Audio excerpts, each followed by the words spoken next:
అనగా దేవుడు మనల్ని చూసే దేవుడు అని.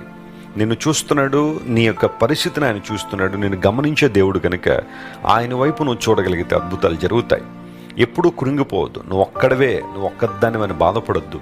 ప్రభువు నీ పక్షాన ఉన్నాడు. నీ పరిచర్యను దేవుడు చూస్తున్నాడు, నీ సేవను దేవుడు చూస్తున్నాడు, నీ హృదయాన్ని దేవుడు చూస్తున్నాడు, నీ కమిట్మెంట్ని దేవుడు చూస్తున్నాడు.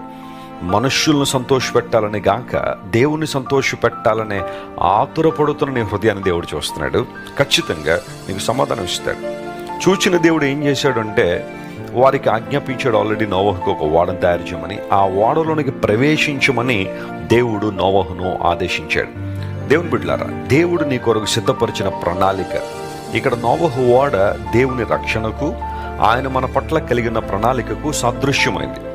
God is welcoming us to be a part in his plan. ఆయన ఉద్దేశంలో, ఆయన ప్రణాళికలలో మనం పాలిభాగస్తులై ఉన్నాడని దేవుడు